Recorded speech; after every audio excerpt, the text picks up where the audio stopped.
पहला प्रश्न, क्या भय नकारात्मक होते हुए भी सोए को जगाने या होश को बढ़ाने में सहायक है? बहुत से ज़ेन गुरु शिष्यों को क्यों हमेशा डंडे से ही भयभीत करते हैं? बहुत बार आपने भी हमें ऐसी कहानियां सुनाई हैं और डंडा भी मारा है।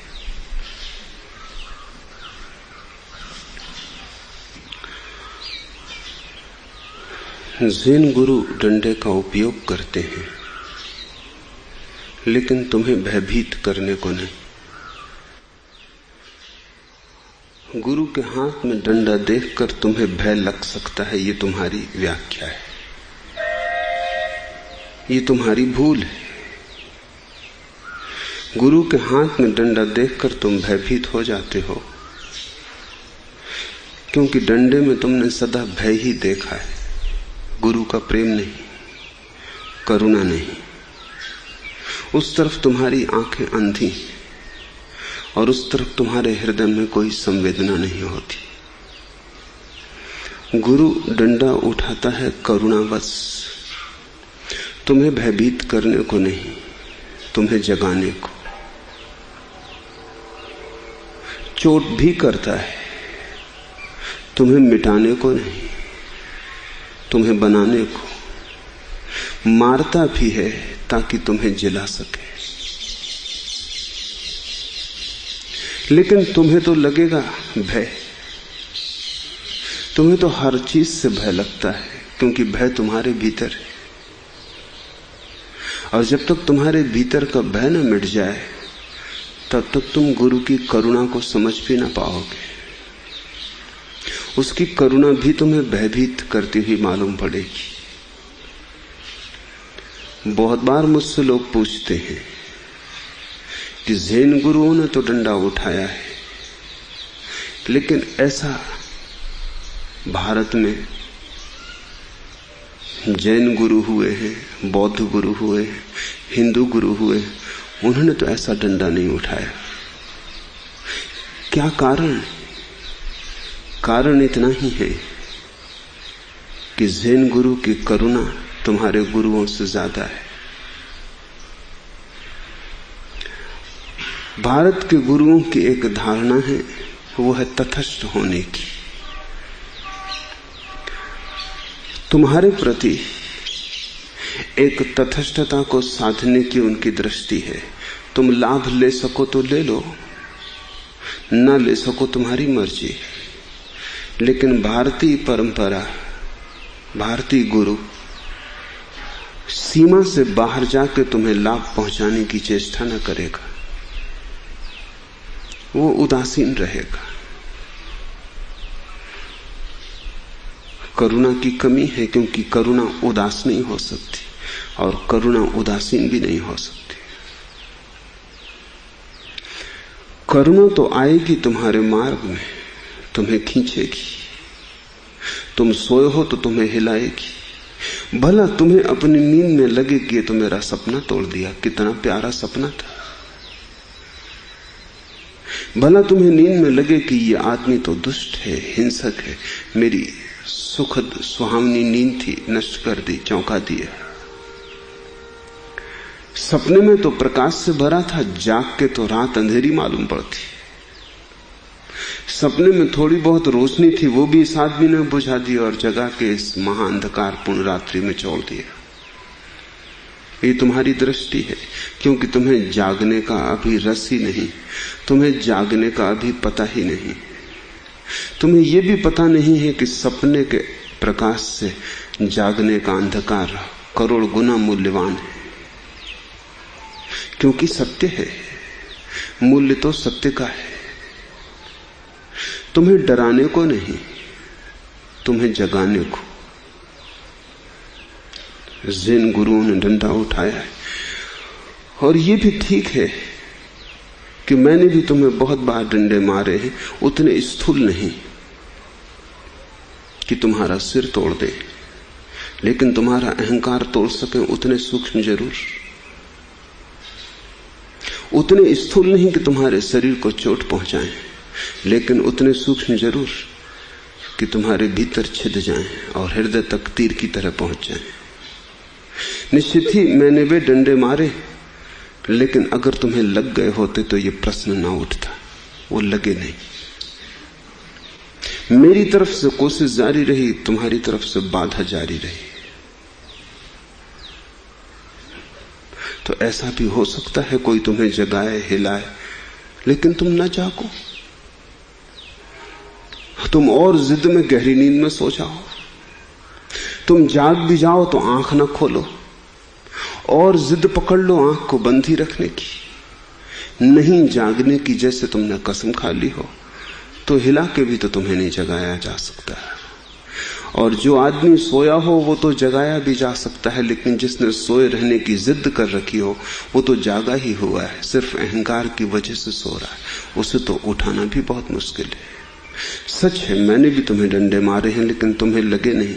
जिस दिन लग जाएंगे उसी दिन डंडे नहीं रह जाएंगे। उसी दिन तुम पाओगे कि डंडा तो खो गया। एक करुणा की वर्षा तुम पर हो जाएगी।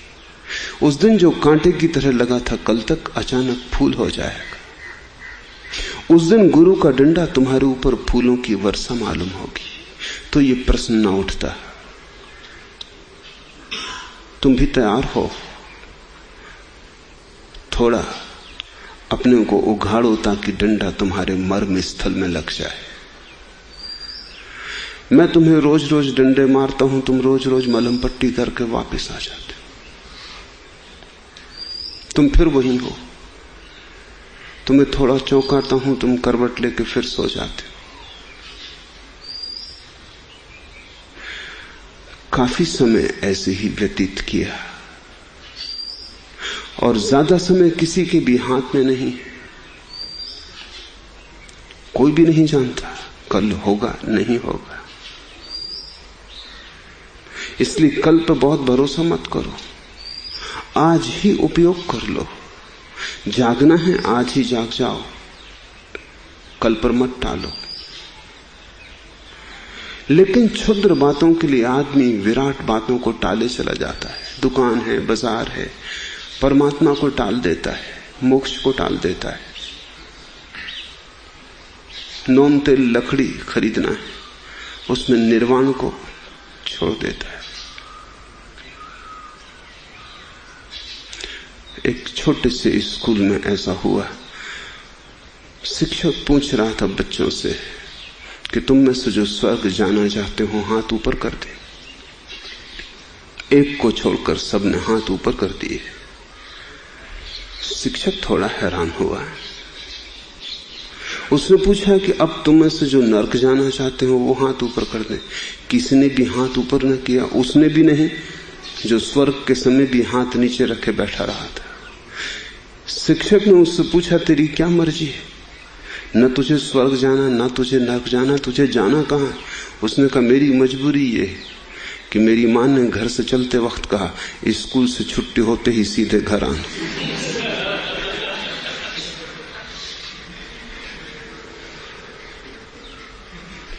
स्वर्ग को छोड़ने को राजी हो तुम, क्योंकि कुछ छोटी मोटी बात कहीं इस संसार में अटकी रह गई जिसे पूरा करना है। छुट्टी होते ही घर लौट के आना है।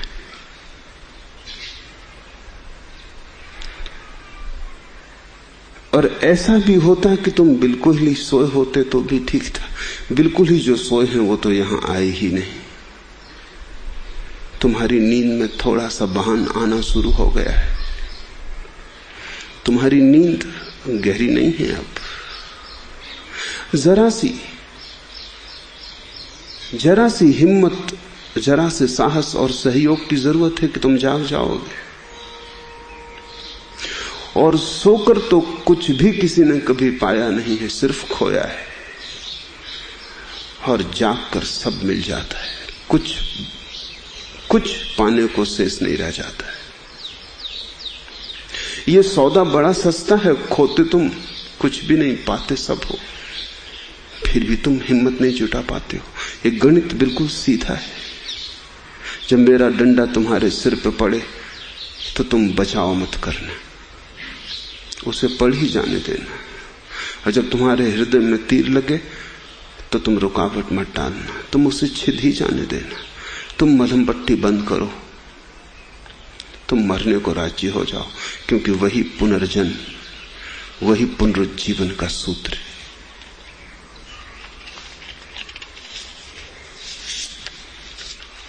दूसरा प्रश्न, क्या एक कवि को भीतर प्रविष्ट होने के लिए काव्य सर्जना के साथ साथ ध्यान की साधना भी आवश्यक है?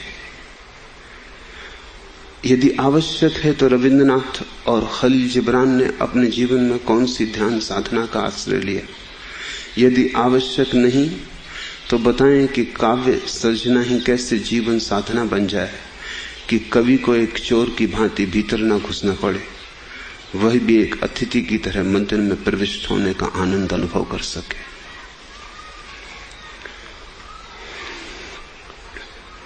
दो बातें। पहली, अगर कवि जन्मजात प्रतिभा का है तब तो किसी साधना की कोई और जरूरत नहीं। और अगर कवि केवल तुकबंद है, कोशिश कर करके कविता बना लेता है, व्यवस्था और शास्त्र से भला वो कवि हो, प्राण से और आत्मा से कवि नहीं, तो ध्यान साधना की जरूरत पड़ेगी। प्रतिभा से कवि का अर्थ है जन्मजात स्फुरना। उसका अर्थ है अनंत जन्मों में सौंदर्य की जो अभिलाषा, अनंत जन्मों में सौंदर्य का जो अनुभव, अनंत अनंत जन्मों में अनंत अनंत प्रकार से सौंदर्य को पीने का जो उपाय उसने किया है, वो अब उस जगह आ गया है कि उसका घट भर गया है। अब घट इतना भरा हुआ है कि ऊपर से बह रहा है, वही काव्य है। प्रतिभाजन्य कवि में रविंद्रनाथ या खलील जिब्रान प्रतिभाजन्य कवि है। वे अगर कविता न भी लिखते तो भी कवि थे। बुद्ध ने कोई कविता नहीं लिखी, लेकिन बुद्ध कवि है। उनके उठने में काव्य है, उनके बैठने में काव्य है, उनकी मुद्रा मुद्रा कविता है, उनकी आंख का पलक का हिलना एक महाकाव्य है। उनकी आंख की पलक के सामने कालिदास फीके होंगे। उनके उठने की मधुरिमा में बड़े से बड़े कवि हार जाएंगे। उनका जीवन काव्य है। जरूरत नहीं कि प्रतिभाजन्य कवि कविता लिखे ही, उसके होने में, उसके रोए रोए में काव्य सिक्त होता है। वो बोलता है तो कविता बोलता है, चुप होता है तो उसकी चुप्पी में काव्य होता है। तो बहुत प्रतिभाजन्य कवियों ने कविता लिखी ही नहीं। जीसस, बुद्ध, जरथुस्त्र, लाओ त्से, कोई कविता नहीं लिखी, लेकिन जो भी उन्होंने कहा है वो सभी काव्य है। नहीं कहा है वो भी काव्य है। उनसे कुछ और निकल ही नहीं सकता। जिससे गुलाब के पौधे से गुलाब का फूल निकलता है, ऐसे उनसे जो निकलता है वो काव्य है। उनमें से कुछ ने कविता की है, उपनिषद के ऋषियों ने की है, वेद के ऋषियों ने की है। उन्होंने अनूठे छंद गाए, वो गौण बात है, वो गाएं न गाएं। लेकिन प्रतिभाजन अगर क्षमता हो तो कोई और साधना की जरूरत नहीं है। काव्य ही तब पर्याप्त साधना है। तब सौंदर्य ही तुम्हारा सत्य है, तब सौंदर्य ही तुम्हारा परमात्मा है, उससे अन्य कोई भी नहीं। तब तुम सौंदर्य को खोजते खोजते ही सत्य के पास पहुंच जाओगे।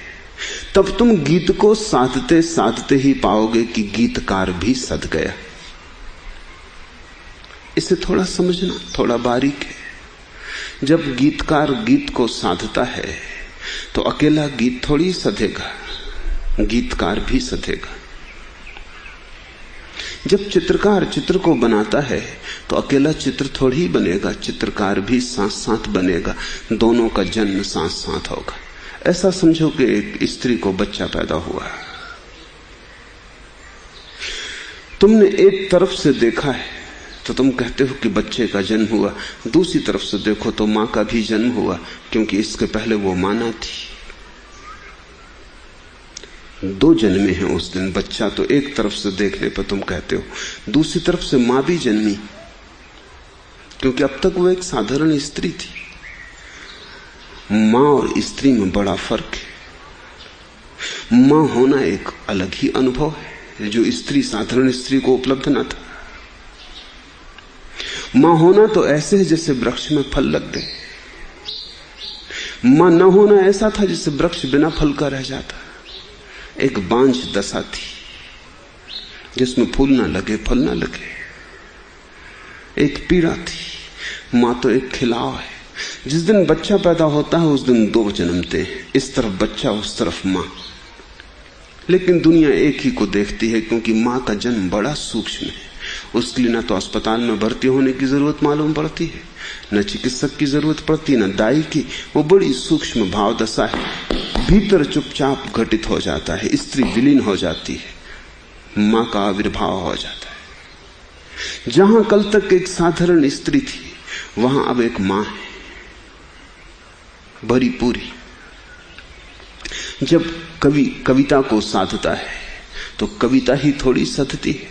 दुनिया कविता को देखेगी, गहरी आंख होगी तो उसके साथ साथ कवि भी पैदा हो रहा है, कवि भी सध रहा है, चित्रकार भी पैदा हो रहा है चित्र के साथ, मूर्तिकार मूर्ति के साथ। तुम जो भी करते हो उससे तुम्हारा जीवन निर्मित हो रहा है। तुम जब भी सृष्टा बनते हो तब तुम्हारे भीतर परमात्मा करीब आ रहा है। परमात्मा का स्वरूप है सृष्टा होना।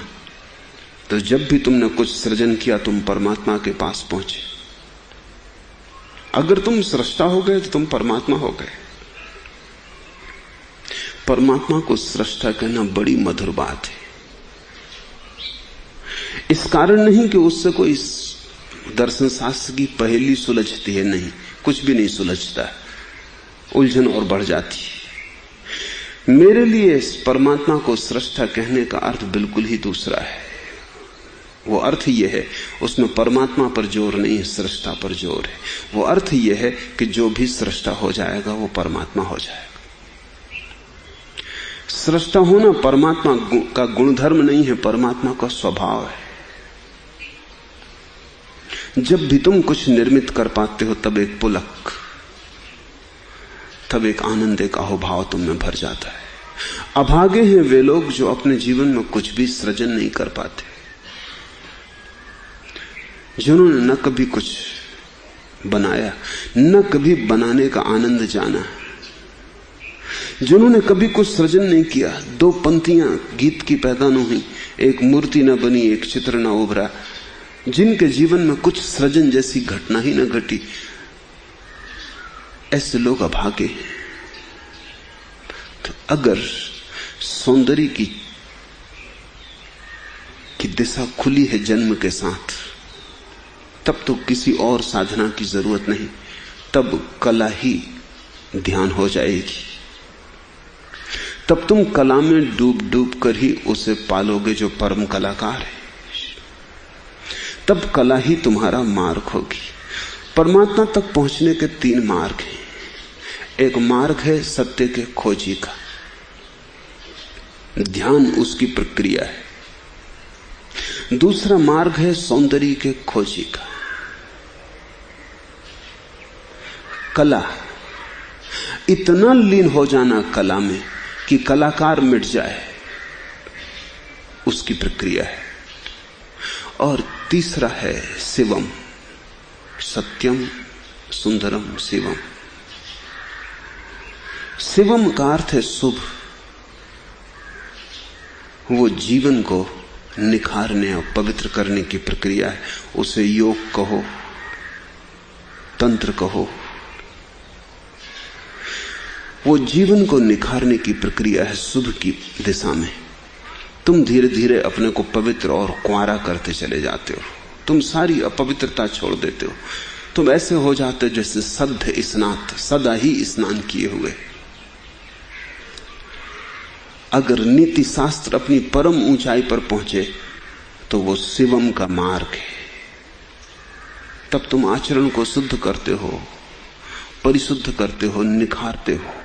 निखारते निखारते एक दिन तुम पाते हो तुम खो गए, सिर्फ आचरण की आभा बची, सिर्फ ज्योति बची, धुआं ना रहा। या सौंदर्य को खोजते हो तुम और सौंदर्य में लीन हो जाते हो, इतने लीन हो जाते हो कि तुम बचते ही नहीं, तुम्हारी रेखा भी नहीं बचती। या तुम सत्य को खोजते हो, तब तुम ध्यान में लीन होते हो। सार की बात इतनी है कि इन तीनों मार्गों पर अगर गौर से खोजोगे तो एक ही सूत्र काम करता है, वो है लीनता, तल्लीनता, डूब जाना। ये तीन मार्ग तीन नहीं हैं, दुनिया में तीन तरह के लोग हैं, मार्ग तो एक ही है। मगर जब तीन तरह के लोग चलते हैं तो वो तीनों अपने अपने ढंग से चलते हैं। बुद्ध भी उसी मार्ग पर चलते हैं जिस पर रविन्द्रनाथ चलते हैं, लेकिन बुद्ध सत्य की धारणा करते हैं, रविन्द्रनाथ सौंदर्य की। अगर तुम बुद्ध से पूछोगे तो वो कहेंगे सौंदर्य तभी सुंदर है जब वो सत्य हो। अगर तुम रविन्द्रनाथ से पूछोगे तो वो कहेंगे सत्य तभी सत्य है जब वो सुंदर हो। बस इतना फर्क होगा। रविन्द्रनाथ सौंदर्य के आधार पर सब तौलेंगे, बुद्ध सत्य के आधार पर सब तौलेंगे। महावीर का मार्ग शिवम का मार्ग है, वो पवित्र आचरण को निखारते चले जाते हैं। अगर तुम उनसे पूछोगे तो वो कहेंगे जो शुभ है वही सत्य है। इसलिए महावीर के मार्ग पर अहिंसा महत्वपूर्ण हो गई, सर्वाधिक महत्वपूर्ण हो गई, क्योंकि हिंसा ही अशुभ है, अहिंसा शुभ है। बुद्ध के मार्ग पर ध्यान सर्वाधिक महत्वपूर्ण हो गया। जैन तो धीरे धीरे भूल ही गए ध्यान करना, क्योंकि उसका कोई संबंध ही ना रहा। आचरण, रविन्द्रनाथ या खलील जिब्रान सौंदर्य, रस, उसका स्वाद,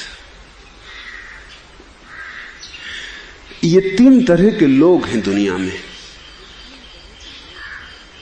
ये त्रिवेणी है, मगर ये तीनों उस तीर्थ पर मिल जाते हैं जहां परमात्मा है, वहां संगम हो जाता है। तो जो प्रतिभा जन्य कवि है, प्रतिभा संपन्न कवि है, उसे तो कुछ साधने का सवाल ही नहीं। लेकिन अगर कोई तुकबंद है, और इसे थोड़ा समझ लेना, अगर कोई तकनीकी रूप से कवि है, और ऐसा हो सकता है कि बड़ा कवि हो, सारी दुनिया को धोखा दे दे, अपने को धोखा ना दे पाएगा। और अगर दुनिया को धोखा देने के कारण भरोसा कर ले कि मैं कवि हूं, तो बड़ी भ्रांति में पड़ जाएगा। क्योंकि या तो काव्य बहता है हृदय की रसधार से, या मस्तिष्क से तुम काव्य का निर्माण करते हो। हृदय से तो होता है सृजन, क्रिएशन, और मस्तिष्क से होता है कंस्ट्रक्शन, निर्माण। इन दोनों में बड़ा फर्क है। कंस्ट्रक्शन और क्रिएशन का फर्क बड़ा भारी। सृजन का तो अर्थ होता है शून्य से लाना अस्तित्व को। जहां कुछ भी न था, वहां अचानक शून्य से कुछ अवतरित होता है। तुम भी नहीं थे और शून्य से कुछ उतरता है। वहां तो काव्य है, असली काव्य है। और दूसरा एक काव्य है जहां तुम्हारा मस्तिष्क काम करता है। तुम जमाते हो, खोजते हो, सुंदर शब्द बिठाते हो, व्याकरण, छंद का शास्त्र, सब तरह से मात्राएं, संगीत, सब व्यवस्थित कर देते हो कि कोई तुम्हारे गीत को देखे, तुम्हारी कविता को देखे तो एक भूल ना निकाल पाए। लेकिन वो कविता वैसी ही है जैसे किसी मुर्दे को कोई डॉक्टर जांचे और एक भी बीमारी ना खोज पाए। माना कि बीमारी बिल्कुल नहीं, मुर्दा बिल्कुल स्वस्थ है, लेकिन मुर्दा है।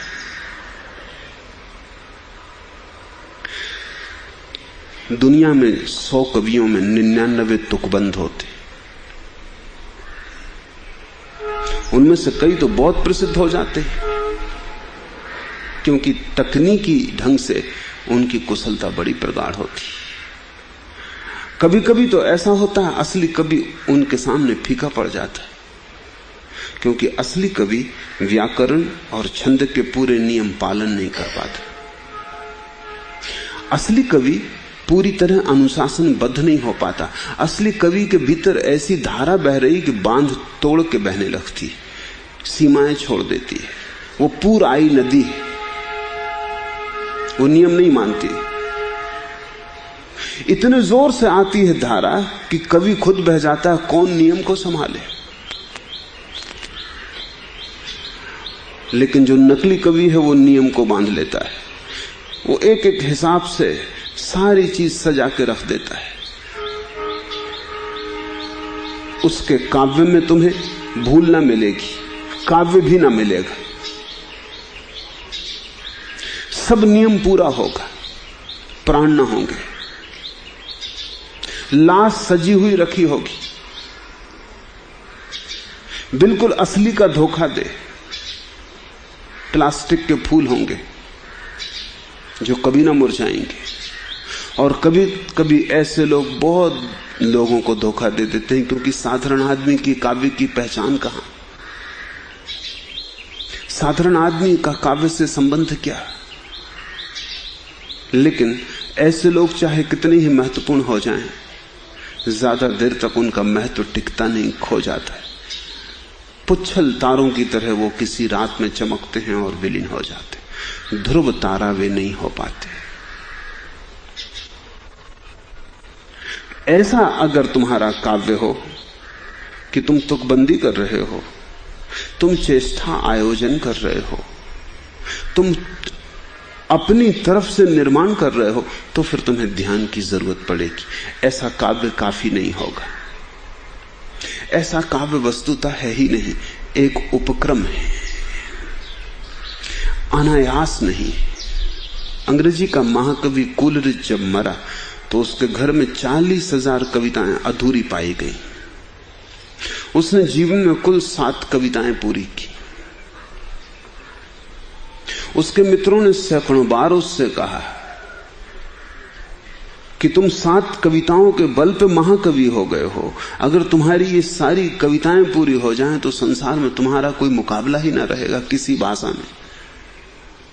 लेकिन कोलरिज कहता कि पूरा करना मेरे बस में नहीं, ये 7 भी मैंने पूरी नहीं की है, नहीं तो मैं तो फिर 40,000 पूरी कर देता।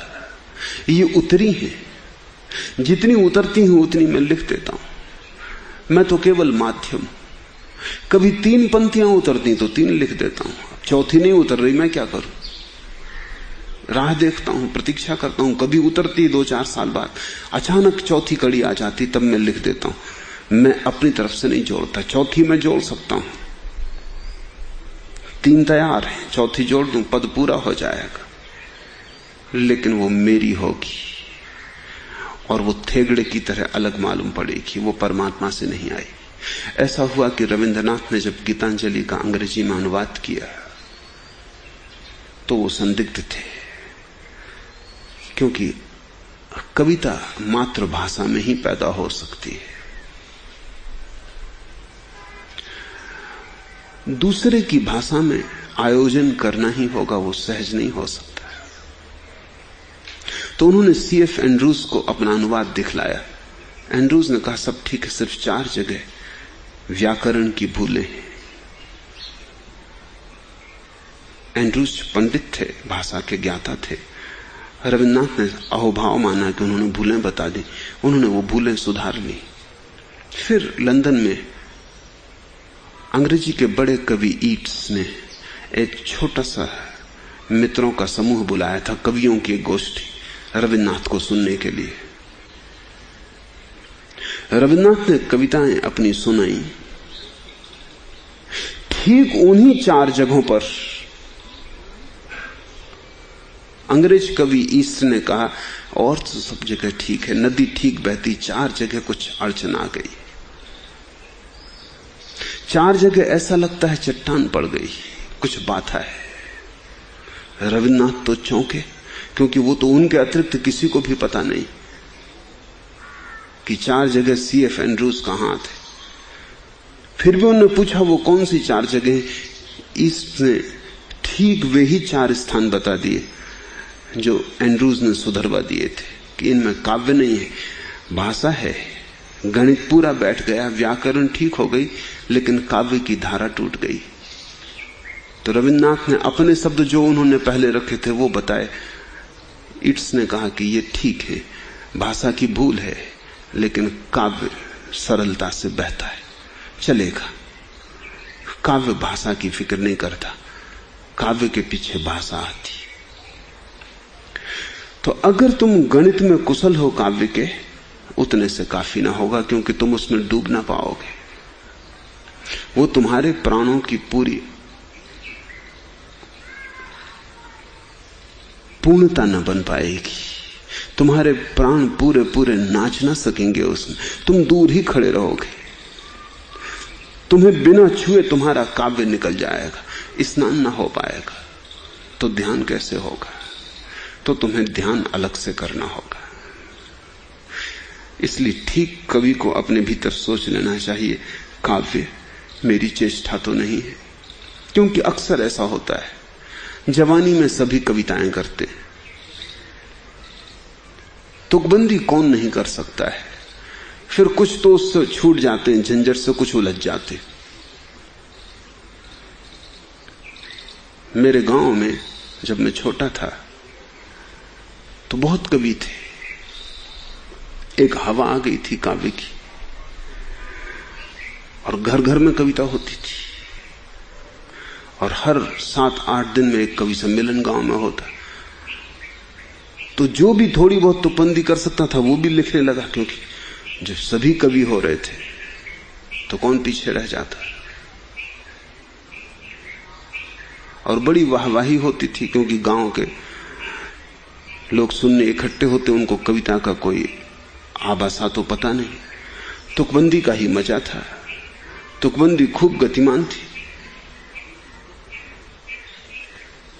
फिर धीरे धीरे वो सब कवि खो गए। अभी मैं पीछे एक दफा गांव गया तो मैंने पता लगाया कि वो जो 15-20 कवि थे गांव में, वो सब कहां हैं? सब नोन तेल लकड़ी में लग गए, उनमें से कोई कवि ना बचा। वो कहां गए? उनमें से कोई कवि था भी नहीं। जवानी का एक उभार था, काव्य भी जवानी का एक उभार है। जब तुम्हारे हृदय में प्रेम के अंकुर आने शुरू होते, तब तुम्हें लगता है तुम भी कविता कर सकोगे, तब तुम्हें लगता है बिना कविता किए तुम न रह सकोगे, तब तुम भी गाना चाहते हो।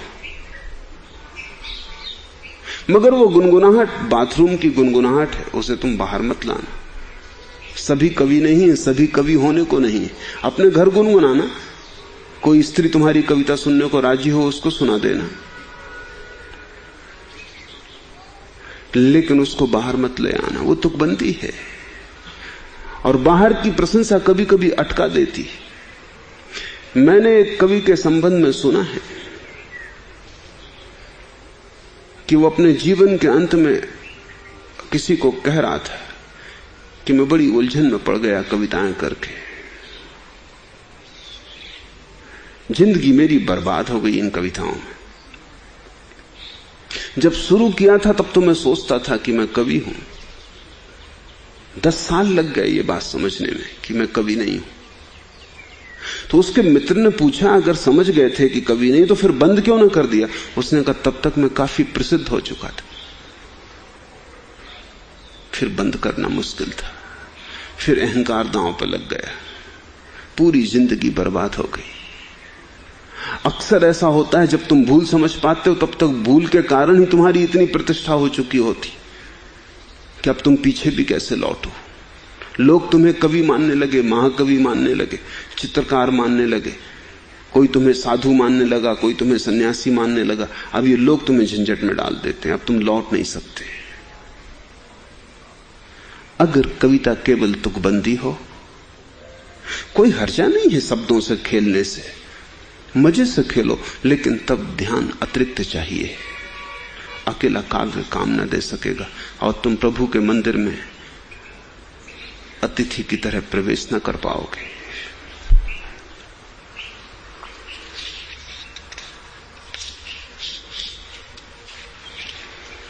तीसरा प्रश्न, आपने उस दिन कहा कि प्रभु मिलन के लिए प्यास तीव्रतम हो और साथ ही धैर्य भी असीम हो। क्या ये दोनों स्थितियां असंगत नहीं हैं? असंगत दिखाई पड़ती हैं, है नहीं। उनमें बड़ी गहरी संगति है, थोड़ा समझना पड़े।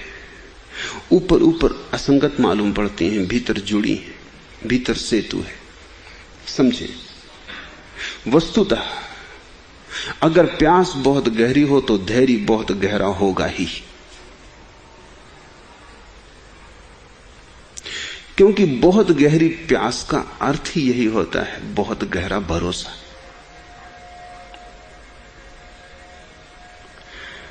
जब तुम बहुत गहरी प्यास से परमात्मा के लिए भरे हो तो गहरी प्यास तभी हो सकती है जब तुम्हारा भरोसा है कि परमात्मा है, नहीं तो गहरी प्यास कैसे होगी? अगर तुम्हें जरा भी संदेह है परमात्मा के होने में तो प्यास होगी ही नहीं, या ऊपर से चिपकाई गई होगी, असली ना होगी।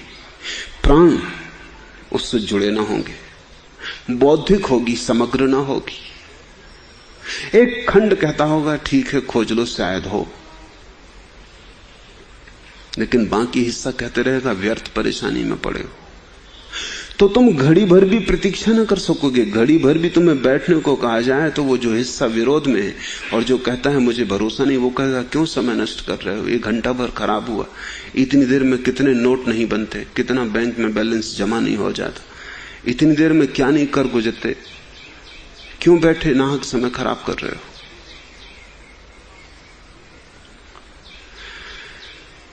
अगर प्यास गहरी है तो उसका अर्थ ही यह होता है कि भरोसा परम है। परम भरोसे के बिना प्यास गहरी नहीं हो सकती। है परमात्मा, ऐसी बड़ी गहन धारणा है। ऐसी धारणा नहीं रह गई है, तुम्हारे प्राणों का उच्छ्वास हो गया है। श्वास लेते हो, श्वास जाती है आती है और वही परमात्मा का भाव डोलता रहता है। तब तो तुम कितनी ही प्रतीक्षा कर पाओगे, तब तो तुम कहोगे जन्मों जन्मों बैठा रहूं। तब भी तुम ये कभी ना कहोगे कि बहुत देर हो गई प्रतीक्षा करते, बहुत देर में शिकायत है और बहुत देर में ये भाव है कि मैं इतनी देर से प्रतीक्षा कर रहा हूं, तुम इतनी देर प्रतीक्षा करने योग्य हो भी। घड़ी भर ठीक थी, 2 घड़ी ठीक थी, दिनों बीत गए, महीनों बीत गए, जन्म बीत गए, तुम इतने योग्य भी हो कि तुम्हारे लिए इतनी प्रतीक्षा करो। अगर परमात्मा पर भरोसा उठा है तो उसकी योग्यता का ऐसा भाव होता है कि अनंत काल तक भी प्रतीक्षा करूं और फिर तुम मिलो, तब भी ऐसा ही लगेगा कि मुफ्त मिल गए, बिना कुछ किए मिल गए। क्या किया क्या था? खाली बैठे रहे थे, हाथ में माला चला ली थी, राम नाम की चदरिया ओढ़ ली थी, किया क्या था? बैठे बैठे मिल गए। तब तुम कहोगे प्रसाद रूप परमात्मा का मिलन हुआ है। अपनी पात्रता न थी और मिलना हुआ है, उसकी महाकरुणा से मिलना हुआ है, अपनी योग्यता से नहीं।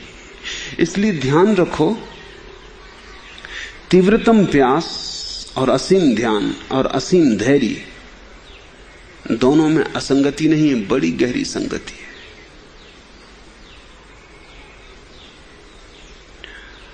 और जिसकी तीव्र प्यास है वही प्रतीक्षा कर सकता है। अब ये बड़े मजे की बात है, लेकिन तुम्हारे मन में ऐसा नहीं होता, उल्टा होता है। एक और प्रश्न है, जिस प्रश्न में ये पूछा गया है कि मेरा धैर्य तो असीम है लेकिन प्यास गहरी नहीं है।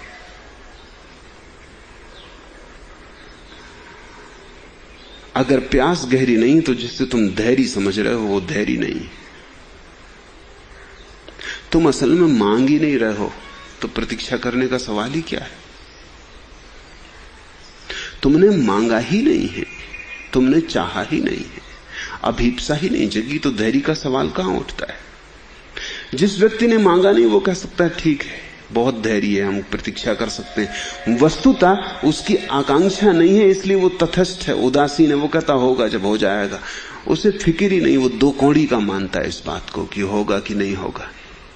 इस उदासीनता को तुम धैर्य मत समझ लेना। धैर्य उदासी नहीं है, धैर्य नकारात्मक अवस्था नहीं है, धैर्य बड़ी पॉजिटिव, बड़ी विधायक अवस्था है। दूसरा एक प्रश्न है कि प्यास तो बहुत तीव्र है लेकिन धीरज बिल्कुल नहीं है।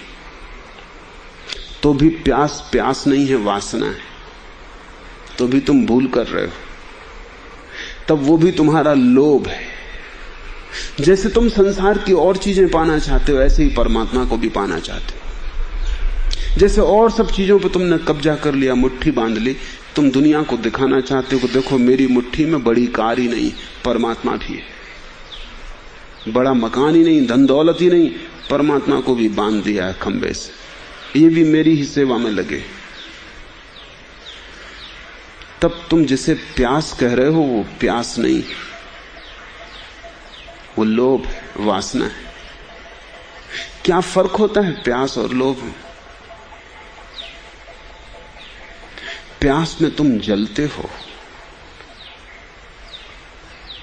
अहंकार गलता है। एक ऐसी घड़ी आती है कि प्यास की अग्नि में तुम बिल्कुल ही शून्य हो जाते हो, अहंकार बिल्कुल ही पिघल जाता है। वासना में अहंकार बढ़ता है, मजबूत होता है। जितनी वासना तृप्त होने लगती उतना अहंकार मजबूत होने लगता है। प्यास अहंकार की मृत्यु है, वासना अहंकार का भोजन है। उसे तुम गौर से देखना। तुम परमात्मा को कहीं अहंकार की एक सजावट की तरह ही तो नहीं चाहते हो कि तुम छाती फैला के सड़क पर चल सको कि देखो परमात्मा को भी न छोड़ा। लोग अजीब अजीब हैं। कोई किसी स्त्री को प्रेम करता है, प्यास होती किसी की, मगर होता है किसी की प्यास नहीं होती। सिर्फ सुंदर स्त्री को साथ सड़क पर लेकर चलने का भाव होता है कि देख लो कि सबसे सुंदर स्त्री मेरे पास है। वो स्त्री को भी सिर्फ अहंकार का एक प्रसाधन समझ रहा है। बहुत लोग हैं वो स्त्रियों के लिए गहने लाते हैं, स्त्रियां समझती हैं उनके लिए गहने लाते हैं, वो गलती में। वो स्त्रियों पर गहने चढ़ाते हैं, वो भी अपने अहंकार पर चढ़ाते हैं। उनकी स्त्री पे हीरे चढ़े, क्लब में जब वो जाएंगे तब देख ले सारी दुनिया कि उनकी स्त्री पे हीरे चढ़े, मैंने चढ़ाए। पुरुष बड़ा अद्भुत है, वो खुद हीरे जवाहरात नहीं पहनता, स्त्री को पहना देता। स्त्री खूंटी जिस पर वो टांगे रखते, सुंदर स्त्री हीरे जवाहरात चढ़े, ये सब अहंकार का ही प्रसाधन। और स्त्रियां बड़ी मस्ती में उनके साथ चलती, ना समझ।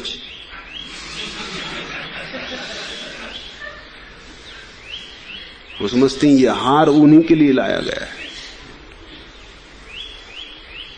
ये हीरे मोती उन्हीं के लिए जुटाए गए, जरा भी उनके लिए नहीं जुटाए गए। ये समाज की आंखों के लिए, और स्त्री के माध्यम से पुरुष अपने अहंकार को खड़ा कर रहा है। क्या तुम परमात्मा को भी ऐसा ही चाहते हो कि वो भी तुम्हारे अहंकार में एक आभूषण बन जाए? अगर तुम ऐसे ही चाहते हो तो तुम जिसे प्यास समझ रहे हो वो प्यास नहीं, और तब धैर्य नहीं हो सकता। वासना में कहां धैर्य? वासना बड़ी अधीर है, बड़ी अधीर है।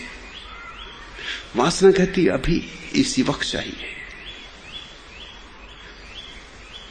प्यास बड़ी गंभीर है, प्यास बड़ी गहरी है। प्यास कहती जब भी मिलोगे तभी जल्दी है। वासना कहती है जब भी मिलोगे तभी देरी हो चुकी। तो इस सब को छांटना जरूरी है तुम्हारे भीतर। अगर तुम मेरी बात समझ लो तो जब सच्ची प्यास होगी तो सच्चा धैर्य भी होगा। प्यास के साथ धैर्य होता ही है। इसको तुम कसौटी समझ लो। इन दो में से एक हो तो कुछ गड़बड़ है। अगर ये दोनों साथ हो तो ही समझना कि ठीक ठीक तार जुड़े। अब वीणा बज सकती है। अब परमात्मा के हाथ इस वीणा से संगीत उठा सकते हैं। अब साज बैठ गया। जैसे वीणा के तार दो तरफ खूंटियों में बंधे होते, ऐसे तुम्हारी वीणा के तार जब दो खूंटियों में बंध जाएं, गहरी प्यास और गहरी प्रतीक्षा, तब समझना कि बस अब वीणा तैयार है। अब संगीत पैदा हो सकता है। असंगति जरा भी नहीं। असंगति तुम्हें दिखाई पड़ती है क्योंकि तुम्हें दो में से कोई भी एक को साधना आसान मालूम पड़ता है। या तो तुम साध सकते हो प्यास को, क्योंकि वासना बन जाए प्यास तो कोई दिक्कत नहीं। या तुम साध सकते हो प्रतीक्षा को, अगर उदासीनता हो तो तुम्हें मतलब ही नहीं, मिले न मिले तुम बड़े प्रतीक्षा कर रहे हो। ये बड़ा गहरा संगीत है। दो विपरीत के बीच उठने वाली बड़ी गहरी लयबद्धता है, जहां एक तरफ तुम गहरे प्यास से भरे हो और प्यास ऐसी कि एक क्षण खो न जाए, और साथ ही तुम प्रतीक्षा से भरे हो कि अनंत काल भी अगर प्रतीक्षा करनी पड़े तो मैं राजी हूं। क्यों ये दोनों का मेल हो सकता है? प्यास तुम्हारी है, तुम्हारे कारण है, प्रतीक्षा उसके कारण है। प्रतीक्षा उसके कारण है कि वो इतना विराट है कि जल्दी की मांग बचकानी होगी। वो इतना महान है कि ये कहना कि अभी आ जाओ नासमझी होगी, मूढ़ता होगी। तैयार होना होगा, अपने पात्र को खाली करना होगा। प्रतीक्षा उसके स्वभाव के कारण, प्यास अपने स्वभाव के कारण। प्यास अपने अनुभव के कारण कि जीवन के सब घटों से पानी पी लिया, प्यास नहीं बुझी। जब सब घाट छान डाले प्यास नहीं बुझी, सब सरोवर छान डाले प्यास नहीं बुझी। ऐसा कोई जीवन अनुभव न छोड़ा जहां प्यास के बुझने की जरा भी आशा दिखाई पड़ी, सपना झलका, वहीं गए लेकिन खाली हाथ लौटे। सारा जीवन मृग मरीचिका सिद्ध हुआ। इसलिए प्यास अब तुझसे ही बुझेगी, लेकिन अधेरी नहीं, क्योंकि अधेरी का मतलब यह होता है कि मैं पात्र हूं या ना हूं, तू अभी मिल। धैर्य का अर्थ होता है कि मेरी पात्रता सधेगी, तब तो तू मिल ही जाएगा। अगर देर होती है तो तेरे कारण नहीं, देर होती है तो मेरी पात्रता के कारण। प्यास को जगाऊंगा, पात्रता को संभालूंगा और प्रतीक्षा करूंगा। जिस दिन भी पात्रता हो जाती है फिर क्षण भर की देर नहीं होती। कहावत है भारत में, देर है अंधेर नहीं। वो बड़ी बहुमूल्य। देर है तुम्हारे कारण और अंधेर नहीं हो सकता, क्योंकि वो है। उसके होने के कारण अंधेर नहीं हो सकता। देर हो सकती तुम्हारे कारण। अगर अंधेर होता तो उसके कारण होता, लेकिन अस्तित्व सब सदा राजी है। जिस दिन तुम राजी हो उसी दिन तार मिल जाता है। भरो प्यास से और भरो प्रतीक्षा से भी। प्यास और प्रतीक्षा को साध लो एक साथ, एक लयबद्धता में। जिस दिन भी सब ठीक बैठ जाता है उसी दिन तुम पाते हो संसार विदा हो गया, सब तरफ परमात्मा खड़ा है।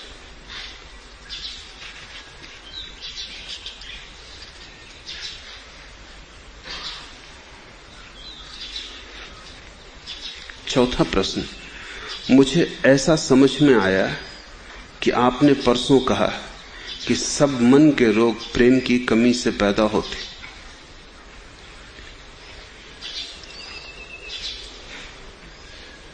निश्चित ही मन के सभी रोग प्रेम की कमी से पैदा होते।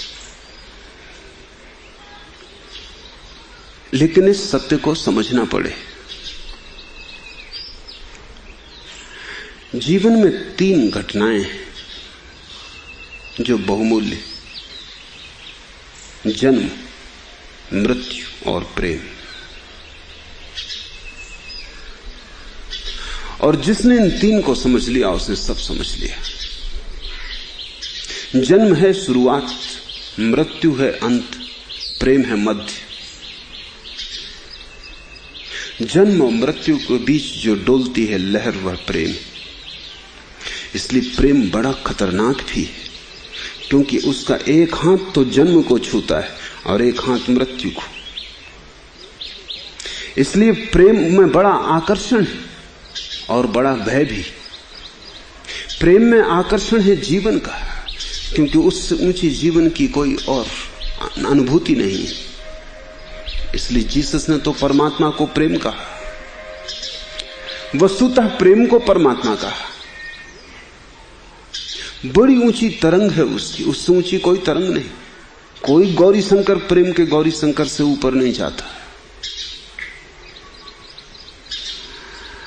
इसलिए बड़ा उद्दाम आकर्षण है प्रेम का, क्योंकि प्रेम जीवन है। लेकिन बड़ा भय भी है प्रेम का, क्योंकि प्रेम मृत्यु भी है। इसलिए लोग प्रेम करना भी चाहते हैं और बचना भी चाहते हैं। यही मनुष्य की विडंबना है। तुम एक हाथ बढ़ाते हो प्रेम की तरफ और दूसरा खींच लेते हो, क्योंकि तुम्हें जहां जीवन दिखाई पड़ता उसी के पास लहर लेती मृत्यु भी दिखाई पड़ती। जो लोग जीवन और मृत्यु का विरोध छोड़ देते हैं वे ही लोग प्रेम करने में समर्थ हो पाते। जो ये बात समझ लेते हैं कि जीवन और मृत्यु विरोधी नहीं है, मृत्यु जीवन का अंत नहीं है, वरन जीवन की ही परिपूर्णता है, परिसमाप्ति है। मृत्यु जीवन की शत्रु नहीं है, वरन जीवन का सार है, निचोड़ है। मृत्यु जीवन को मिटाती नहीं, थके जीवन को विश्राम देती। जैसे दिन भर के श्रम के बाद रात्रि का विश्राम है, ऐसे जीवन भर के श्रम के बाद मृत्यु का विश्राम है। मृत्यु के प्रति शत्रुता का भाव अगर तुम्हारे मन में है, तुम कभी प्रेम न कर पाओगे, क्योंकि प्रेम में मृत्यु भी जुड़ी। प्रेम संतुलन है जीवन और मृत्यु का, जन्म और मृत्यु का। तो आकर्षित तो तुम होगे, लेकिन डरोगे भी, बढ़ोगे भी नहीं, चाहोगे भी और इतना भी ना चाहोगे कि कूद पड़ो, छलांग ले लो। हमेशा अटके रहोगे, झिझके रहोगे, खड़े रहोगे किनारे पर, नदी में ना उतरोगे प्रेम की। और जब तुम प्रेम से वंचित रह जाओगे तो तुम्हारे जीवन में हजार हजार रोग पैदा हो जाएंगे, क्योंकि जो प्रेम से वंचित रहा उसका जीवन घृणा से भर जाएगा। वही ऊर्जा जो प्रेम बनती सड़ेगी, घृणा बनेगी। जो प्रेम से वंचित रहा उसके जीवन में एक चिड़चिड़ाहट और एक क्रोध की सतत धारा बहने लगेगी, क्योंकि वही ऊर्जा जो बहती तो सागर तक पहुंच जाती, बंद हो गई, डबरा बनेगी, सड़ेगी, बहाव चला गया। जीवन का अर्थ है बहाव, सतत, सातत्य, सिलसिला, बहते ही जाना जब तक कि सागर ही द्वार पर ना आ जाए, तब तक रुकना नहीं। जो प्रेम से डरा वो रुक गया, वो सिकुड़ गया, उसका फैलाव बंद हो गया। अब ऐसा व्यक्ति जिसने प्रेम नहीं जाना, जीवन को भी नहीं जान पाएगा, क्योंकि प्रेम ही जीवन का मध्य है। ऐसा व्यक्ति सिर्फ घसटेगा, जिएगा नहीं। उसका जीवन पंगु और लंगड़ाता हुआ होगा। लकवा लग गया जैसे किसी आदमी के प्राण में, सरकता है वैसाखियों के सहारे। अगर तुम गौर से देख सको तो संसार में तुम 100 में 99 आदमियों को वैसाखियों पे पाओगे। वैसाखियां सूक्ष्म, कोई धन की वैसाखी लगाए हुए, प्रेम से चूक गया, अब वो धन से प्रेम कर रहा है, क्योंकि जीवित प्रेम से तो खतरा था, धन से प्रेम करने में कोई खतरा नहीं। अगर तुम किसी व्यक्ति को प्रेम करते हो तो खतरा है, तुम खतरे में उतर रहे हो, सावधान। क्योंकि व्यक्ति एक जीवित घटना है, तुम बदलोगे तुम वही न रह जाओगे जो तुम प्रेम के पहले थे। कोई प्रेमी प्रेम के बाद वही नहीं रह सकता जो प्रेम के पहले था। प्रेम आमूल बदल देता है, दोनों को बदल देता है जो भी प्रेम में पड़ते हैं। दोनों के अहंकार को मटिया मेट कर देता है, दोनों के अहंकार को तोड़ देता है। यही तो कलह है सारे प्रेमियों के बीच, क्योंकि दोनों अपने अहंकार को बचाना चाहते हैं। और इसके पहले कि दूसरा मेरे अहंकार को तोड़ दे, मैं चाहता हूं उसका अहंकार तोड़ दूं, और वो चाहता है मेरा अहंकार तोड़ दे। सारे प्रेमी एक दूसरे पर आधिपत्य करने की कोशिश में लगे रहते हैं। जैसी गहरी राजनीति प्रेमियों में चलती है, कहीं भी नहीं चलती।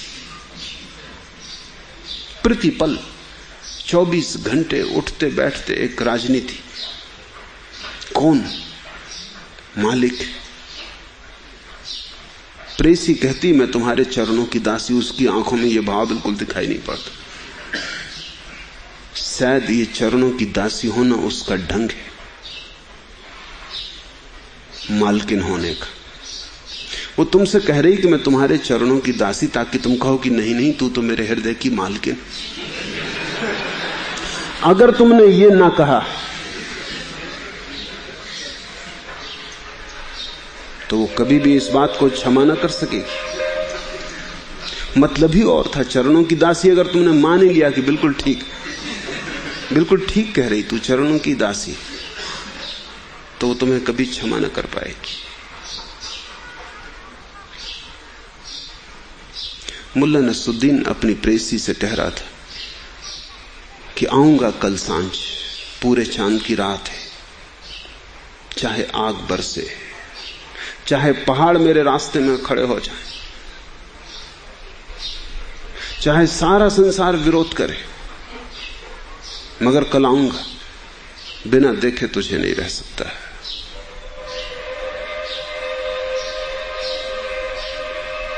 जब उतरने लगा सीढ़ियां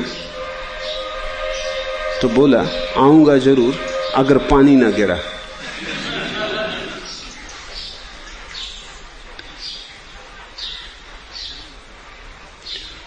प्रेमी जो कहते हैं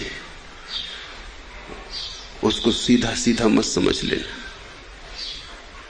उनके कहने के प्रयोजन और होते हैं। वो जो कहते हैं उसका शाब्दिक अर्थ मत लेना, भीतरी आकांक्षा कुछ और होती। शायद मुल्ला नसरुद्दीन सुनना चाहता था कि प्रेसी भी यही कहेगी कि पहाड़ रोके, आग की वर्षा रोके, तो भी तुम्हें बिना देखे कल न रह सकूंगी। लेकिन वो कुछ न बोली। उसने स्वीकार कर लिया कि बिल्कुल ठीक कह रहा हूं, मेरे बिना देखे रहोगे कैसे, आना ही पड़ेगा। सब बात उतर गई। अब पानी गिरा तो ना आ सकेगा, क्योंकि छाते में अभी छेद हैं और अभी सुधरवाया नहीं। जीवन वही नहीं है जो तुम्हारे शब्दों से झलकता है। मुल्ला नसरुद्दीन की पत्नी उससे पूछती थी कि तुम मुझे सदा प्रेम करोगे? जब मैं बूढ़ी हो जाऊंगी, शरीर जराजीर्ण हो जाएगा, सौंदर्य जा चुका होगा, वसंत एक स्मृति हो जाएगा और पतझड़ ही बचेगा, तब भी तुम्हें मुझे प्रेम करोगे? मुल्ला ने कहा सदा करूंगा प्रेम। प्रेम कोई ऐसी चीज थोड़ी है जो बदल जाए। सिर्फ एक बात पूछना चाहता हूं कि तू अपनी मां जैसी तो नहीं दिखाई पड़ने लगेगी?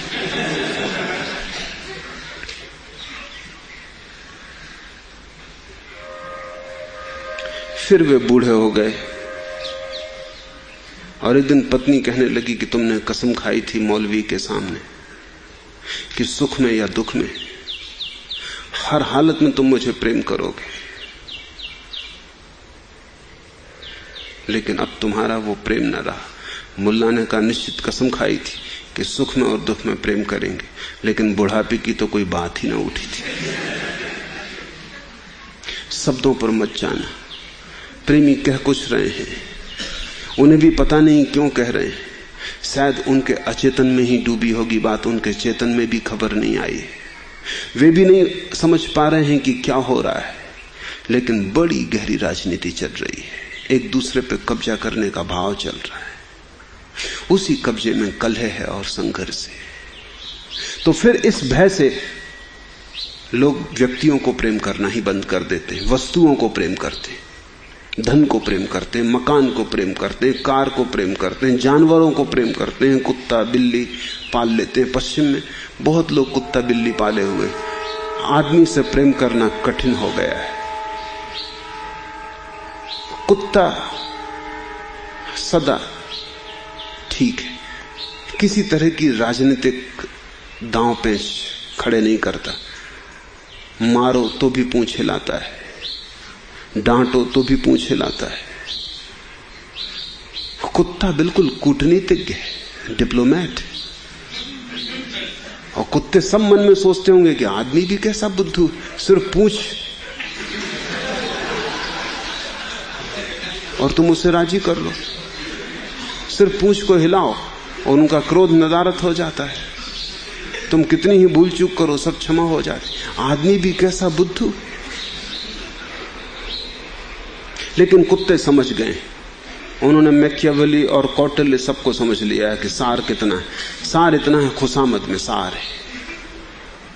खुशामद करो और मालिक बन जाओ। वो अपनी राजनीति चला रहे हैं। लेकिन आदमी के लिए सुविधापूर्ण मालूम पड़ता है, कोई झंझट तो नहीं।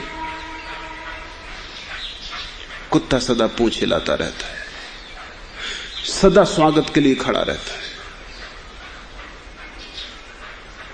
मुल्ला नसरुद्दीन मुझसे कह रहा था कि सब जमाना बदल गया, वक्त खराब आ गया।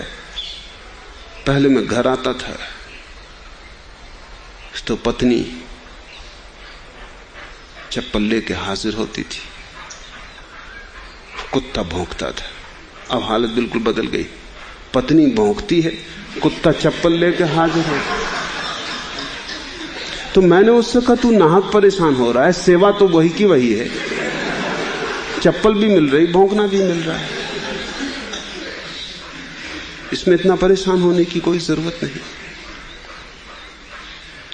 लोग डर जाते हैं व्यक्तियों से प्रेम करने से, सिकुड़ जाते हैं, फिर वस्तुओं से प्रेम करते हैं, जानवरों से प्रेम करते हैं। इसलिए धन बड़ा बहुमूल्य हो जाता। धन प्रेम और सुरक्षित प्रेम, रुपए से ज्यादा सुरक्षित और क्या है। जीवन में सब असुरक्षा है, रुपया सुरक्षा है।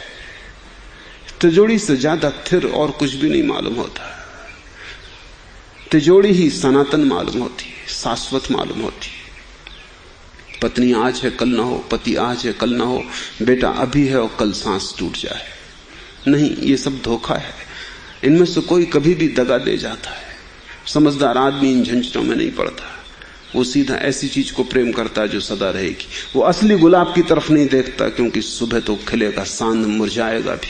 इससे प्रेम करना ठीक नहीं, ये धोखा दे जाएगा सांझ को। तब तुम रोओगे। तो बेहतर है प्लास्टिक के फूल खरीद लाओ, वो सदा तुम्हारे साथ रहेंगे, वो कभी नष्ट ना होंगे। तुम मर जाओगे, वो बने रहेंगे। जब प्रेम जीवन में खो जाता है या प्रेम की हिम्मत नहीं रह जाती, तो गलत प्रेम पैदा होते। वो बैसाखियां हैं जिन पे तुम लंगड़े होकर चलते हो। क्रोध, घृणा, झूठे प्रेम तुम्हारे जीवन को घेर लेते, वही नरक है। और जब तक तुम उसके बाहर ना हो, तब तक तुम्हारे जीवन में प्रार्थना तो पैदा ही ना हो सकेगी, क्योंकि प्रार्थना तो प्रेम का नवनीत है। जिसने प्रेम जाना, अब इसे तुम थोड़ा समझ लो, जिसने प्रेम नहीं जाना वो मनुष्य के प्रेम से नीचे गिर जाता है, या तो पशुओं के प्रेम में या वस्तुओं के प्रेम में, और भी नीचे गिर गया तो वस्तुओं के प्रेम में। जिसने प्रेम जाना वो ऊपर उठ जाता है, मनुष्यों से ऊपर, परमात्मा के प्रेम में। और अगर और भी गहरा प्रेम जाना तो परमात्मा से भी ऊपर उठ जाता है, निर्वाण और मोक्ष, जहां कोई दूसरा व्यक्ति भी शेष नहीं रह जाता। प्रेम का पतन तो तुम कुत्ता बिल्ली को प्रेम करोगे, और पतन तो तुम सामान को, कार को, मकान को, इनको प्रेम करोगे। प्रेम का आरोहण तो परमात्मा को प्रेम करोगे, और आरोहण तो परमात्मा भी शून्य हो जाएगा, सिर्फ निर्वाण, मोक्ष, कैवल्य शेष रह जाएगा। प्रार्थना नवनीत है प्रेम का। इसलिए मैं कहता हूं कि जिसके जीवन में प्रेम नहीं, 1000 रोग पैदा हो जाते, और रोग तो ठीक है, स्वास्थ्य की संभावना खो जाती। रोग भी आदमी सहले अगर स्वास्थ्य की संभावना हो, बस रोग ही रोग रह जाते हैं, स्वास्थ्य की कोई उपाय व्यवस्था नहीं रह जाती। और तुम्हारे सारे धर्म तुम्हें प्रेम के संबंध में उल्टा समझाते, तुम्हारे सारे धर्म तुम्हें प्रेम का दुश्मन बनाते। उनका ख्याल है कि अगर तुमने प्रेम किया तो तुम संसार में भटक जाओगे, और मैं तुमसे कहता हूं कि अगर तुमने प्रेम न किया तो तुम संसार में सदा सदा भटके रहोगे।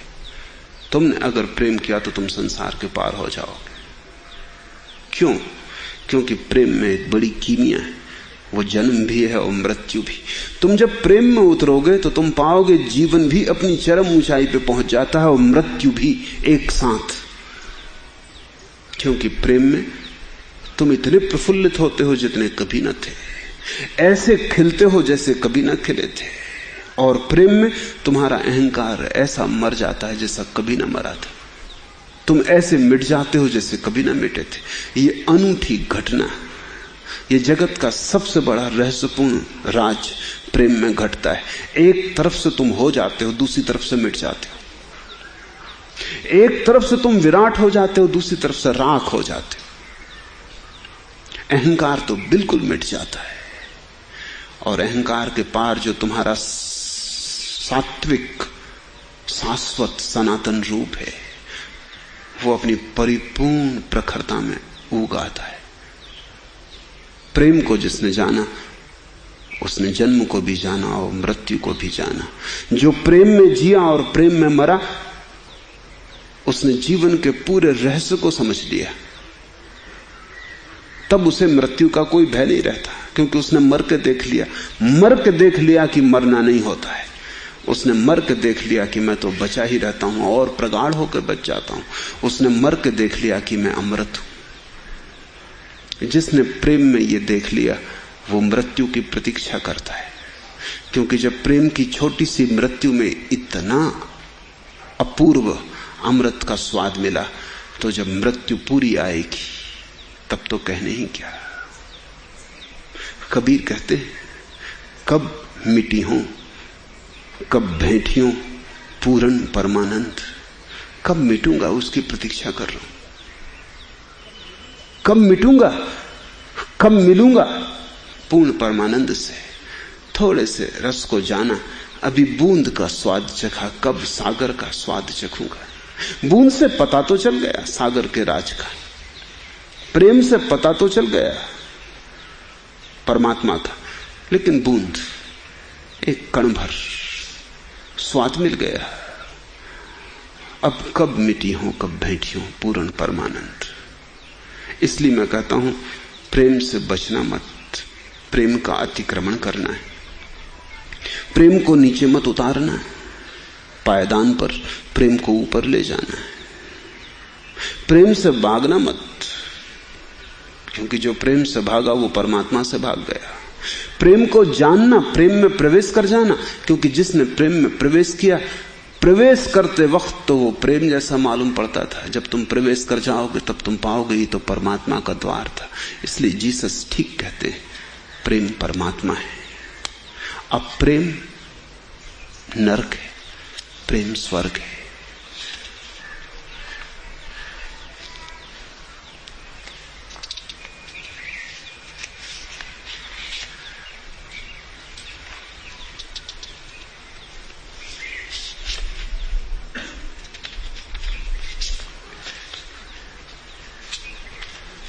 छठवां प्रश्न, आपने कल कहा है कि नचिकेता की तरह जीवन के द्वार पर दृढ़ होकर बैठ जाना। नचिकेता तो मृत्यु के द्वार पर बैठा था, पर आप हमें जीवन के द्वार पर दृढ़ होकर बैठने को किस भांति कहते हैं? क्योंकि जीवन का द्वार ही मृत्यु का द्वार है। जीवन और मृत्यु दो हैं, इस भ्रांति को छोड़ो। अलग अलग हैं, इस भ्रांति को छोड़ो। विपरीत है, इस भ्रांति को छोड़ो। जीवन और मृत्यु एक साथ है, जैसे पक्षी के दो पंख साथ हैं। तुम्हारा दायां और बायां पैर साथ है। दाएं और बाएं पैर दोनों के होने से तुम चलते हो। मृत्यु और जन्म दोनों से जीवन चलता है, वो दोनों पैर हैं। ये बात ही छोड़ दो कि नचिकेता मृत्यु के द्वार पर बैठा था, वो जीवन के ही द्वार पर बैठा था। जीवन का द्वार ही तो मृत्यु का द्वार है। अगर तुम गौर से देखोगे तो प्रतिपल मृत्यु घटित होती है। ऐसा थोड़ी है कि 70 वर्ष बाद अचानक एक दिन मृत्यु आ जाती तो तुमने जीवन को समझा ही नहीं। तुम जिस दिन से पैदा हुए हो उसी दिन से मर भी रहे हो। प्रतिपल जीते हो, प्रतिपल मरते हो। मृत्यु तो सांस की भांति है। अगर तुम ठीक से समझो, बच्चा जब पैदा होता है तो पहला काम करता है श्वास भीतर लेने का। बाहर तो छोड़ने का कर ही नहीं सकता, क्योंकि श्वास भीतर है ही नहीं। तो पहला कृत्य है श्वास को भीतर लेना। श्वास को भीतर लेना जन्म है। उसके पहले बच्चा जीवित नहीं। इसलिए चिकित्सक और परिवार के लोग जल्दी करते हैं कि बच्चा चीखे चिल्लाए, श्वास ले ले। अगर जरा देर हो गई और बच्चे ने रोना नहीं शुरू किया और श्वास नहीं ली, क्योंकि रोने के द्वारा ही बच्चा श्वास लेता है। सारा फेफड़ा अभी तो श्लेष्मा से भरा होता है, क्योंकि श्वास का द्वार अभी बंद है। गड़गड़ाहट होती है छाती में, उसको ही हम रोना जैसा समझते हैं। उस घबराहट और गड़गड़ाहट में ही बच्चा श्वास लेता है, जीवित हो उठता है। अगर 5-7 मिनट तक श्वास ना ले तो गया। तो जीवन का जन्म की शुरुआत है श्वास के लेने से। फिर एक आदमी मरता है, यही बच्चा बूढ़ा होकर मरेगा। तो मरने का आखिरी काम क्या होगा? श्वास छोड़ना। लेना तो हो ही नहीं सकता आखिरी काम, क्योंकि अगर श्वास ले ली तो मरोगे ही नहीं। तो जन्म शुरू होता है श्वास भीतर लेने से, मृत्यु आती है श्वास बाहर जाने से।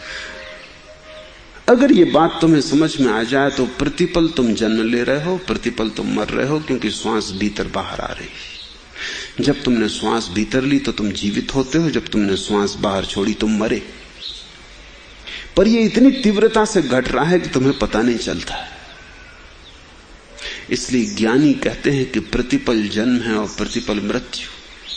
पल का आधा हिस्सा जन्म है, पल का आधा हिस्सा मृत्यु। तुम एक दिन अचानक थोड़ी मर जाओगे, रोज रोज मर रहे हो। रोज रोज मरते मरते एक दिन मृत्यु का पल्ला भारी हो जाएगा। जन्म का पल्ला भारी था, मृत्यु के समय मृत्यु का पल्ला भारी हो जाएगा। भारी होने का केवल इतना ही अर्थ है कि जन्म के समय श्वास लेने का यंत्र मजबूत था, मृत्यु के समय श्वास लेने का यंत्र अब शिथिल हो गया, थक गया। अब श्वास और भीतर नहीं ले जा सकती, विश्राम में जाना चाहता है यंत्र। पंच तत्व लौट जाना चाहते हैं अपने पंच तत्वों में, थक गए। 70 वर्ष की दौड़ धूप, काफी थकान हो गई, अब लौट जाना चाहते हैं। फिर आने के लिए ताजे होंगे। जन्म और मृत्यु दो नहीं है, एक साथ एक ही सिक्के के दो पहलू हैं। तो जहां भी तुम हो मृत्यु के द्वार पर बैठे हो, समझ में आ जाए तो तुम जहां बैठे हो वहीं तुम नचिकेता हो, और वहीं से यम से तुम्हारी चर्चा शुरू हो सकती है। यम से चर्चा तो प्रतीक है। यम से चर्चा का अर्थ यह है कि मृत्यु से संवाद करो, मृत्यु से संबंध जोड़ो, मृत्यु से थोड़ी बातचीत करो, डरो मत, भागो मत, मृत्यु से मुलाकात करो। इतना ही अर्थ है यम का। और मृत्यु तुम्हें कितने ही प्रलोभन दे, राजी मत होना। तुम तो कहना अमृत से कम पर हम राजी नहीं। मृत्यु से कहना कि तू हमें कुंजी बता दे अमृत की। अब ये जरा मजे की बात है कि नचिकेता को अमृत की कुंजी चाहिए और पूछ रहा है मृत्यु से, पास कुंज है, इसमें अचरज कुछ भी नहीं। मृत्यु में ही प्रकट होता है अमृत। क्यों ऐसा है? स्कूल में शिक्षक लिखता है काले ब्लैक बोर्ड पर सफेद खड़िया से, सफेद दीवार पर नहीं लिखता है, लिखेगा तो दिखाई ही ना पड़ेगा। काला तख्ता चाहिए, सफेद शुभ्र खड़िया चाहिए, तब लिखावट होती। तुम सफेद कागज पे लिखते हो तो काली स्याही से लिखते हो, अब सफेद रंग से लिखोगे तो लिखना व्यर्थ ही चला जाएगा। विपरीत में चीजें प्रगाढ़ होकर दिखाई पड़ती हैं। मृत्यु का जब ब्लैक बोर्ड काला तख्ता चारों तरफ से घेर लेता है, तभी तुम्हारे भीतर जो अमृत है दिखाई पड़ भी सकता है। जीवन से घिरे हो, वृक्ष, पक्षी, आकाश, मनुष्य, सब तरफ जीवन लहला रहा है। तुम भी जीवन हो, सब तरफ जीवन है। इस जीवन में तुम अपने जीवन को कैसे देख पाओगे? सफेद दीवार पर सफेद अक्षर लिखे। मृत्यु के क्षण में तुम्हारे चारों तरफ एक कालीमा घिर जाएगी, यम तुम्हें घेर लेगा। देखा यम की तस्वीर देखी? काली भैंसे पर सवार, काले भैंसे पर सवार। अभी बड़े मजे की बात है, अगर ये गोरे लोगों ने किया होता तो ठीक था। निग्रो भी मृत्यु को सफेद चमड़ी,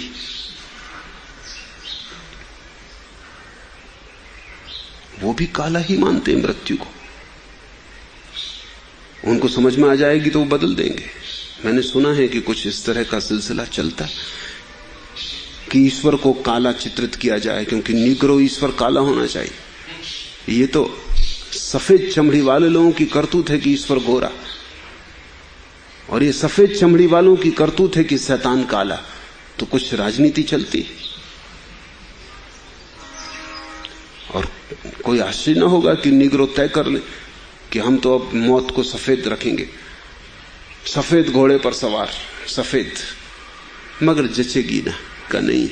ये तो एक बहुत गहरा प्रतीक है कि जीवन एक श्वेत तरंग है, एक शुभ्र तरंग है, एक लहर है प्रकाश की।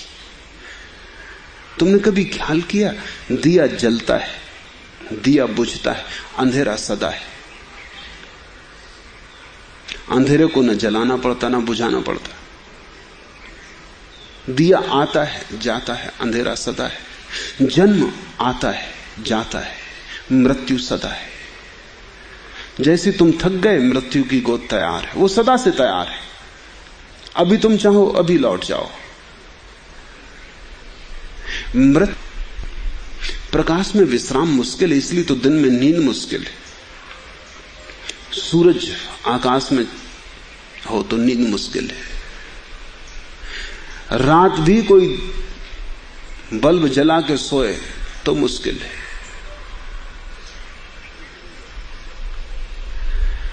अंधेरे में विश्राम आसान है।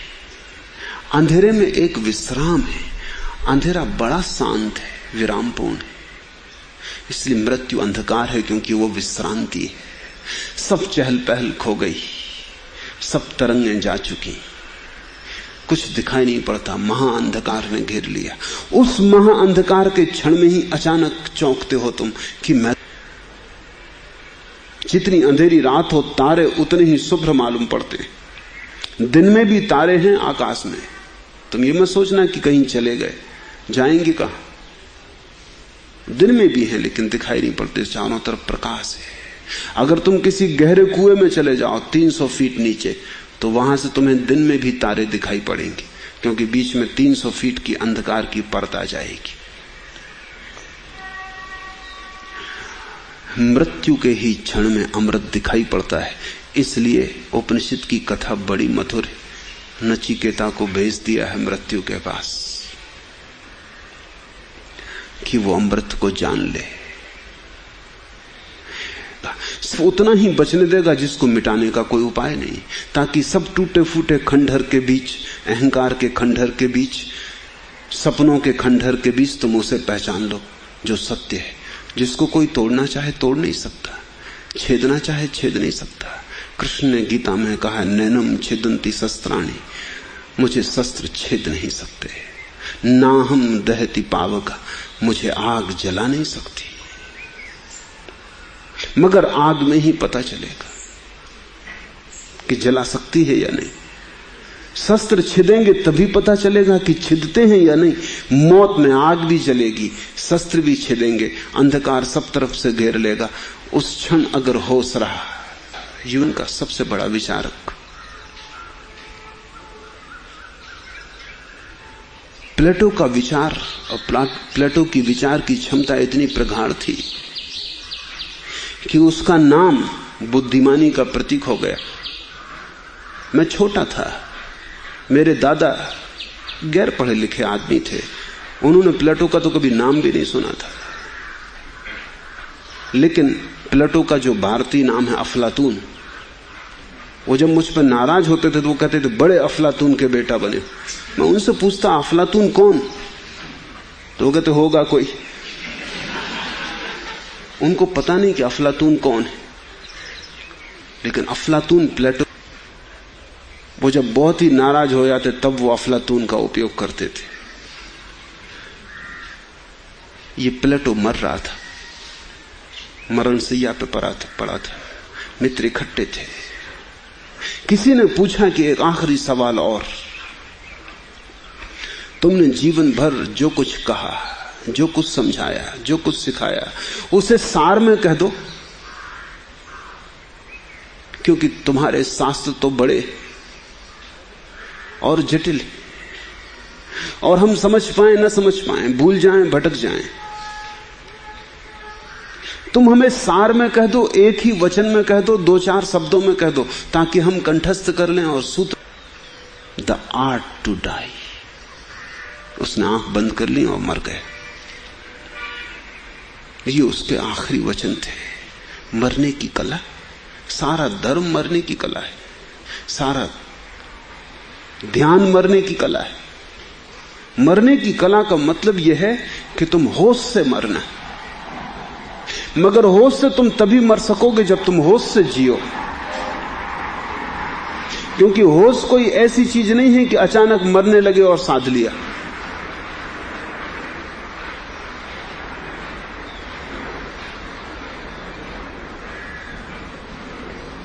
तुमने मोमिन का प्रसिद्ध वचन सुना होगा, होंगे कि जिंदगी भर तो मूर्ति पूजा में गुजरी उम्र। मोमिन का मतलब है कि जिंदगी भर तो खूबसूरत स्त्रियों को पूजते रहे, वो मूर्ति पूजा है, सौंदर्य को पूजते रहे। उम्र तो गुजरी इसके बुता में मोमिन, अब मरते वक्त क्या खाक मुसलमान होंगे। और अब मरते वक्त तुम कहते हो मूर्तियां छोड़ दो, परमात्मा की कोई मूर्ति नहीं, ना अब ये ना हो सकेगा।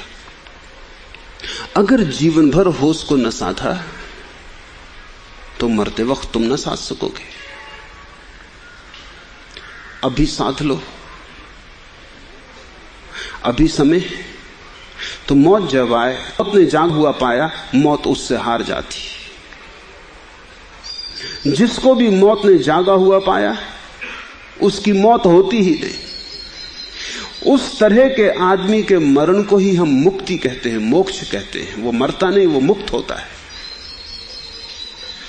उस तरह के आदमी की मृत्यु को हम मृत्यु नहीं कहते, समाधि कहते हैं। उसका तो समाधान हो गया मृत्यु के आने से। अब तक की जो चिंता थी कि जीवन क्या है, क्या है रहस्य जीवन का, क्या है लक्ष्य, क्या है गंतव्य, और जीवन बचता है या नहीं, ये क्षणभंगुर है या शाश्वत है, सारा समस्या मृत्यु के आने से समाधान हो जाते थे। वो तो कब्री है, ये तो फिर आएंगे, ये तो अभी थोड़ी देर विश्राम कर रहे हैं कब्र में, लौट आएंगे। ये भी गए नहीं,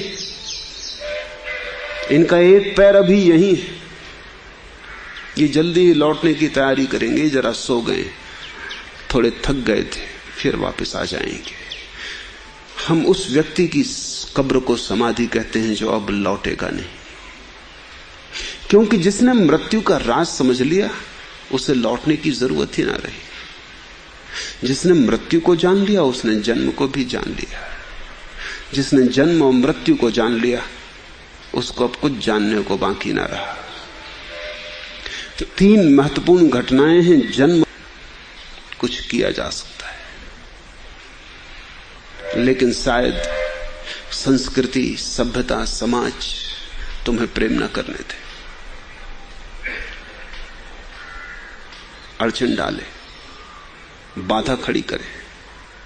समाज, सभ्यता, संस्कृति विवाह में भरोसा करती, प्रेम में नहीं। उसके कारण क्योंकि विवाह ज्यादा सुरक्षित, सुविधापूर्ण मालूम पड़ता है, प्रेम खतरनाक है।